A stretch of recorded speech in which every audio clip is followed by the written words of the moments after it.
Horizon Chance from CGUX, and this is Total Annihilation Kingdoms Review. Sad Suffering Trademark by the channel Sets in Tech. In my darkest dreams, I still hear them squawking, cawing, and shrieking. Okay, the game is from what, 1999? God damn, that's old. That's proper old. So yeah, but since Seth is reviewing it, it's pretty sure there's going to be some X factor to this game. It's gonna have something that just makes it incredible. So let's watch it. Remember, if you like my Rickson, don't forget to like and subscribe. By subscribing, you'll be supporting my channel near 10,000, and that way I'll know which type of videos to react to more. Check out the Rickson. There's a link in the description. Check out the cast who plays like Seth, Internet Historian, John Tron, History, things like that. Yeah, let's watch it.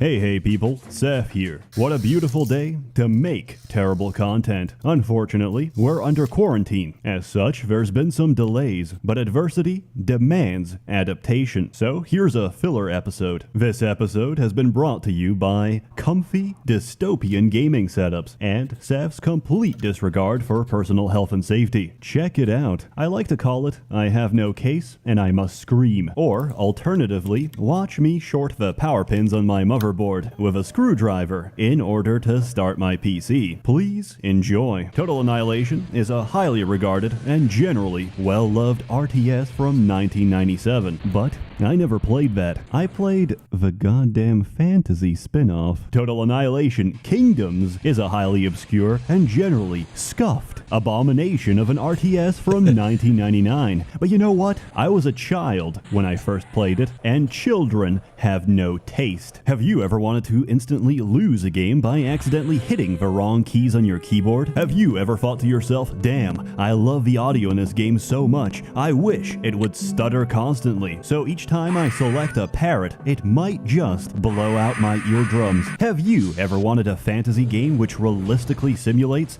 air traffic congestion? Regardless of your answers, this video will still continue. Total Annihilation Kingdoms is a real-time strategy game about 4 sorcerer kings in the fictional world of Darien. All 4 are siblings, so naturally, they have to kill each other. As such, that is the objective of the game. Elsin is a handsome Giga-Chad. As the most powerful of the 4, he can cast the ultimate spell, Rock, to which there is no defense. Karena, I hate Karena. She's I don't know why this is so funny to me that even with the magic, he ended up with a fucking rock. I mean, sticks and rocks and, things like that is way, like, fucking, what is it, yeah, very early times, right? Caveman shit. And now you're, oh, look at this. Look at with me with my blue cape and great armor and magic. What am I going to do? I'm going to throw rocks.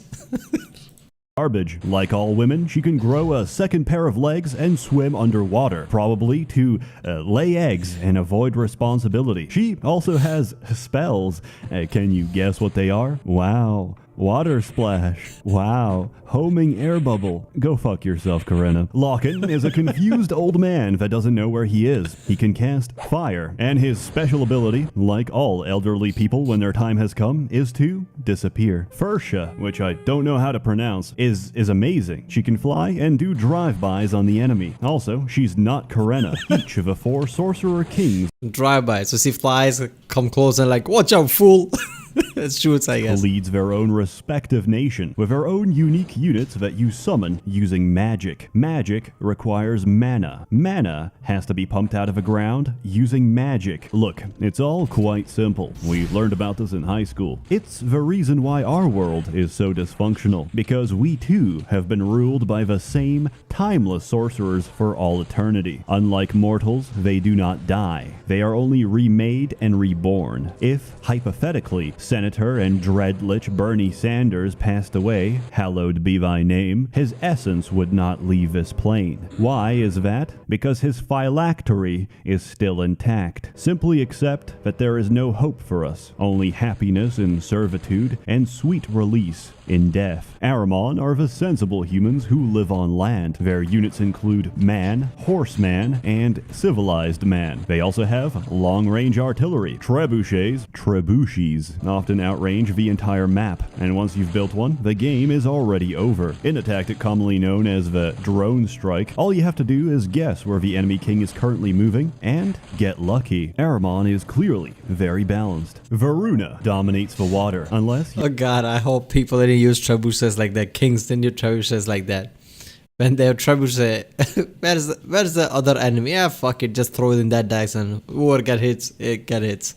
Because trebuchets have a massive range. Holy shit. you play against Zon, which gets to have the biological equivalent of a nuclear submarine. These will walk underwater, walk under your ships, and punch them to death. When playing Varuna, I recommend stopping. But if you really insist, then I recommend turning off your speakers. Zon is the Beast Nation, representing the combined interests of Big Furry and Big Scaly. They have no home, but are constantly on the move, setting up anthropomorphic conventions and luring young, impressionable men into their ranks. Those who resist seduction get turned to stone, get torn to pieces by racially diverse orcs, or get clubbed to death by someone's fursona, only to have their body defiled and forcibly raised as a smaller, less original fursona. Zon doesn't have buildings. They use units to summon other units. They're pretty damn fun and very different from the rest. Then there's Taros. Taros is all about getting the job done. The Tarosian dictionary has no words for meaningless concepts such as ethics, morality, or conscience. It does, however, have a word for fuck yo crops and fuck this whack-ass flower bed. Get off my land, you squatting, rent-evading peasants. My favorite part about playing Taros... Why do I feel so much aggression coming from his voice there? Was he thinking of something about that makes him angry or something? Because I felt anger there for whatever reason. is flying carpets, which are capable of performing some sick aerial drift. Reject agrarian modernity. Embrace the carpet gatherer tradition. Unfortunately, flying carpets also take up about 95% of a screen at any given time, cause the vast majority of air traffic congestions and collisions, and can't hit a stationary object to save their lives. Oh yeah, Total Annihilation Kingdoms also had an expansion, which added another faction. Robots. I feel that we've regressed somehow. On the other hand, holy shit, Creon has some cool-ass units, and just a shame there's only 5 of them. They don't even have... See, this is why sometimes I don't like DLCs, especially the addition. If it's a storyline, it's great. But if it's an addition like this, sometimes they overpower the original game content. It just feels like, okay, since this is a newer one, they're just gonna make it more stronger and OP, which kind of feels weird. I mean, if you just make an addition which is average, sure, fine, good enough, sure. But it is OP and it's just like, you know, this has the best units and shit. Just like, alright, I'll get the DLC and that's the only thing I'll play. It becomes more unbalanced, I guess. But damn, the game has many different elements. That carpet thing is just incredible. Look at how many were there. They were actually crashing and shit. The leader, because their leader is dead. Yet, the steam-powered Boston Robotics replacement model is still somehow a better commander than Corinna. So what is the point of this game? Why are you telling us about this, Seth? You bulbous, matzo-eating, oven-dodging, I don't know, mutual suffering. That and enjoying the high-quality voice acting. Winning doesn't... Alright, I think he played this game for a few weeks just to get most out of it and then realize what the fuck I did this and realize all the trauma that he suffered while playing it and everything is just coming out aggressive now in this review. Feel any different from losing, and the odds are always stacked against you because the computer cheats and... Winning won't feel any different than losing, so I guess like real life.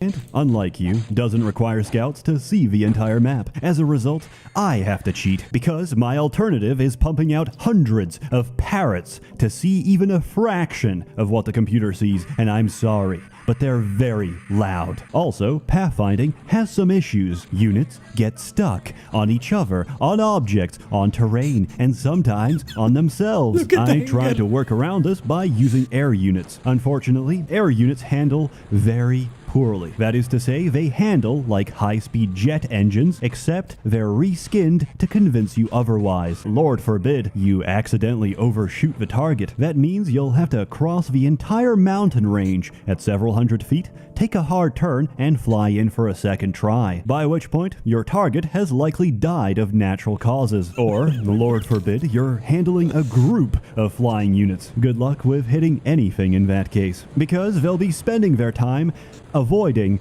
mid-air collisions. There's many words to describe. Oh, I'm gonna attack this. Oh, wait a minute, somebody else is coming up. Oh, another one is here. Excuse me, let me get through here.